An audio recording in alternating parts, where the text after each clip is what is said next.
दोस्तों, आप लोग का फिर से स्वागत है हमारे YouTube चैनल विकेश लीगल ज्ञान में। आज हमने फिर से एडवोकेट विकेश कुमार सिंह को आप लोगों के लिए इनवाइट किया है ताकि आपके कुछ क्वेश्चंस के डाउट और क्लियर हो सके। तो thank you so much sir, आपका फिर से आने के लिए हमारे चैनल पर।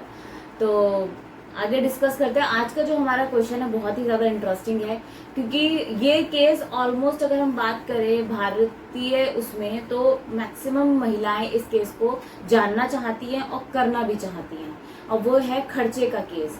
यानी अगर मैं बात करूं अंडर सेक्शन 125 CRPC, जो कि मेंटेनेंस एक्ट के अंडर आता है, इसमें आप लोगों को सारी इन्फॉर्मेशन सर आज देने वाले हैं कि कैसे आप केस कर सकते हो, कितना आपको खर्चा मिल सकता है। सारे क्वेश्चंस के आंसर आज आपको सर देंगे। तो सर वेलकम हमारे चैनल पर। तो जो हमारे व्यूअर्स ने क्वेश्चन किया है, सबसे पहला क्वेश्चन तो सर यही है कि जब भी कोई महिला अपने पति के ऊपर केस करती है अंडर सेक्शन 125, जो कि आपको पता है कि खर्चे का केस होता है, तो उसका क्या प्रोसेस है, किस तरीके से वो खर्चा ले सकती है, ये प्लीज आप डिस्कस करिए। बहुत अच्छा सवाल पूछा गया है। देखो आजकल जो है हम लोग देख रहे हैं कि बहुत ज़्यादा जो ये फैमिली डिस्प्यूट चल रहे हैं, और इसमें जो महिला है उसमें क्या होता है कि अगर उसके साथ, सबसे पहले तो मैं आपको ये बता देना चाहता हूँ कि जो ये केस होते हैं क्या किसके अंदर आता है, कौन अप्लाई कर सकता है। तो इसमें जो भी वाइफ है वो अपने हस्बैंड से क्लेम कर सकती है खर्चा, मेंटेनेंस, मतलब हर महीने का उसे कुछ ना कुछ जो घर चलाने के लिए खर्चा या उसकी पर्सनल लाइफ को बिताने के लिए खर्चा जो होता है, जब उसका पति उसे नहीं दे रहा होता, तो ये इसका एक लीगल राइट है। जब वो किसी भी हस्बैंड, पति से या किसी भी पुरुष से जब कोई महिला शादी करती है, तो शादी करते ही उसको एक ये कानूनी राइट मिल जाता है कि वो अपने पति से कानूनी तौर पे भी खर्चा ले सकती है। ये जो हमारा आता है 125 CRPC के अंदर एक एप्लीकेशन है जो फैमिली कोर्ट के अंदर लगती है। अब इसके अंदर मैं बताता हूँ, इसमें जैसे फैमिली कोर्ट आप अपने वकील साहब के थ्रू जाके कोर्ट में केस फाइल कर सकते हो, वहाँ से खर्चा मिलेगा। अब ये खर्चे के केस से बहुत ज़्यादा फीमेल को बेनिफिट भी होते हैं।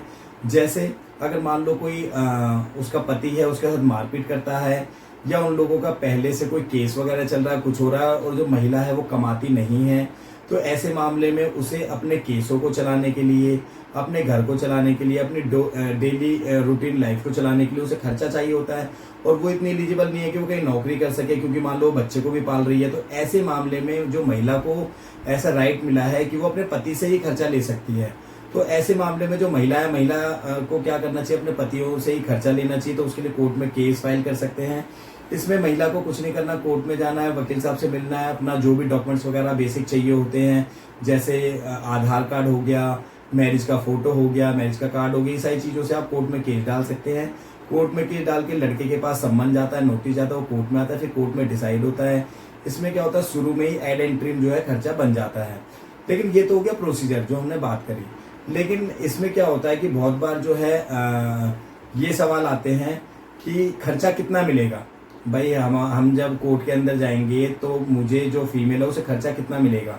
तो जो ये खर्चे का केस होता है, इसके 3 बेसिक ग्राउंड्स होते हैं, जिसके बेसिस पे अगर ये ग्राउंड होने चाहिए तभी जाके आप खर्चे के लिए एलिजिबल होते हो। फर्स्ट, जब भी अगर आपको घर से बाहर निकाला गया हो, आप अपनी मर्जी से घर को छोड़ के नहीं आने चाहिए। आपका वैलिड कोई ऐसा रीज़न होना चाहिए जिसमें आपके हस्बैंड ने या उसके घर वालों ने आपको घर से बाहर निकालो, अपने साथ नहीं रखना चाहते हो। दूसरा ग्राउंड इसमें ये होना चाहिए कि जब आप खर्चे का केस देखते हैं तो उसके अंदर आपकी कोई अर्निंग नहीं होनी चाहिए, आप कमाने नहीं होने चाहिए, क्योंकि आप मान लो नहीं कमाते हो तभी कोर्ट आपके फेवर में जो है खर्चा बांधेगी। अदरवाइज अगर आप कमा रहे होते हो तो ऐसे मामले में जो है खर्चा नहीं बंधेगा। तीसरा, आपकी जुडिक्शन देखी जाती है, आपकी वैलिड शादी देखी जाती है कि भी आपकी जो जहाँ पे आपने केस फाइल करा वो उसी जुडिक्शन वगैरह में आता है नहीं आता, सारी चीज़ें देख के इस बेसिस पे आपका जो खर्चा डिसाइड होता है। अब खर्चा कितना डिसाइड होगा ये बात आती है। भाई खर्चा, ये जो खर्चे का केस होता है इसमें महिला का ही जो है सारी रिस्पॉन्सिबिलिटी होती है। वो जितने ज़्यादा डॉक्यूमेंट्स या प्रूफ अपने कोर्ट में बता सकती है, जैसे अगर उसका पति मान लो 50,000 रुपये कमाता है, उससे रिगार्डिंग उस पर उसकी कंपनी का नाम हो, कोई ITR हो, कुछ ऐसी चीज़ें जिससे प्रूफ हो सके कि जो है पति इतना खर्चा इतनी जो है सैलरी कमाता है, मान लो 50,000 रुपये कमाता है। तो इसमें बेसिकली 4 जो है पार्ट्स होते हैं। फर्स्ट, उस हस्बैंड का खुद का होगा। सेकंड पार्ट होगा जो उसके माता पिता होंगे उनके लिए होगा। थर्ड पार्ट जो होगा वाइफ के लिए होगा। फोर्थ पार्ट अगर बच्चा है तो उसके लिए होगा। अगर ऐसा मामला है जिसमें महिला अपने बच्चे के साथ आके और अपने घर पे रह रही है, महिला अपने बच्चे के साथ आके घर पे रह रही है, और ऐसे मामले में क्या होगा कि जो है एक मान लो 50,000 रुपये कमाता है तो मोटा मोटा उसका 1/4 4 हिस्से होंगे, उस 4 में से 2 हिस्से जो है महिला को मिलेंगे, महिला और उसके बच्चे को पालन पोषण करने के लिए। दूसरा, अगर बच्चे नहीं है तो ऐसे में 3 पार्ट होंगे, उसमें 1/3 जो हिस्सा होगा वो महिला को मिलेगा उसका पालन पोषण करने के लिए, अपना जो नॉर्मल उसकी लाइफ, अपने हस्बैंड की जो जितनी standard of life of living है उसके हिसाब से लाइफ को बिताने के लिए। तो इसमें कई बार जो इस तरीके से आपका जो ये खर्चा इस तरीके से मतलब डिसाइड हो सकता है। इसमें आपको कोशिश करनी चाहिए कि जब भी आप इस तरीके का कोई खर्चा का केस करने वाले हैं तो इस तरीके के कुछ सबूत वगैरह जुटा ले कि उसका पति कितना कमाता है, क्या कमाता है। अगर ये सारी चीजें तो आप बहुत अच्छा खर्चा ले सकते हैं। तो थैंक यू सर। अब मैं नेक्स्ट क्वेश्चन एक और आपसे डिस्कस करने वाली हूँ। कई बार ऐसा होता है कि मेंटेनेंस केस में लड़कों के ऊपर केस तो फाइल कर देती हैं महिलाएं, बट लड़के या तो बचाव के चलते या तो फिर एक बहुत अच्छा उन्होंने क्वेश्चन उठा रखा है कि हम जॉब नहीं करते, कि हमारे पास इतनी इनकम, सोर्स ऑफ इनकम नहीं है, या मैं काम ही नहीं करता, मैं अभी स्टूडेंट हूँ, मैं अभी पढ़ाई कर रहा हूँ। तो इन दैट केस क्या महिला को खर्चा मिलेगा या नहीं मिलेगा कोर्ट के थ्रू? बहुत अच्छा सवाल है ये तो। बहुत देखो, ये क्या होता है कि जब कोई थोड़ा ऐसी जगह रह रहा है जो महिलाएं हैं उनको लैक ऑफ नॉलेज, मतलब नॉलेज की कमी है, उन्हें अपने राइट्स नहीं पता, बहुत सारी चीजें नहीं पता। आपका सवाल सही है, मैं इसको थोड़ा सा सही वे में बताता हूँ कि मतलब आप ये कहना चाहते हैं कि कोई महिला है और उससे उसका पति कह रहा है कि मैं तो कमाता नहीं तो तू खर्चा कैसे लेगा, इस तरीके से। तो इसमें देखो क्या होगा कि अगर किसी का हस्बैंड नहीं कमाता और वो अपनी वाइफ से ही कह रहा है कि मैं तो कुछ कमाता नहीं तो मैं तेरे को खर्चा क्यों दूंगा जब मैं खुद ही नहीं कमाता, तो इस बात को ध्यान रखें। अगर किसी का पति नहीं कमाता है तब भी यही सारा प्रोसीजर फॉलो होगा, कोर्ट के अंदर केस डलेगा, सब कुछ होगा।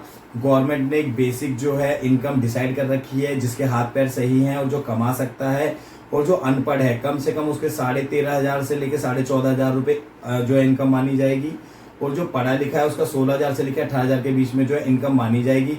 चाहे वो कमाता हो या ना कमाता हो, उसके पढ़ाई की डिग्री है तो 18,000 के हिसाब से वही 1/3 1/4 हिस्सा जो है वाइफ को मिलेगा।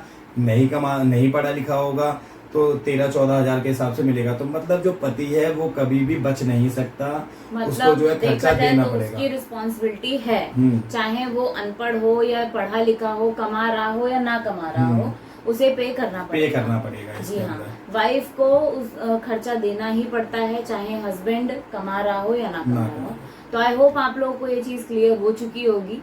तो आज हमारे साथ सर ने बहुत सारे क्वेश्चंस के जवाब आपको आराम से दे दिए हैं, लेकिन फिर भी आपके और कोई डाउट हो तो आप हमें कमेंट कर सकते हैं। और हमारे सर का चैनल भी है विकेश LLB के नाम से, आप उसे जाके विजिट करिए। आपसे को जो भी रिलेटेड वीडियोस हैं आपको आराम से उस चैनल पे मिल जाएगी, और आप उसको जाके सब्सक्राइब भी ज़रूर करिएगा। हमारे चैनल पे ऐसे ही बने रहिए, और अगर वीडियो अच्छा लगा हो तो प्लीज़ लाइक ज़रूर करिएगा, चैनल को सब्सक्राइब करना बिल्कुल ना भूलें, और बेल आइकन को भी ज़रूर प्रेस करिए। थैंक यू सो मच दोस्तों, धन्यवाद।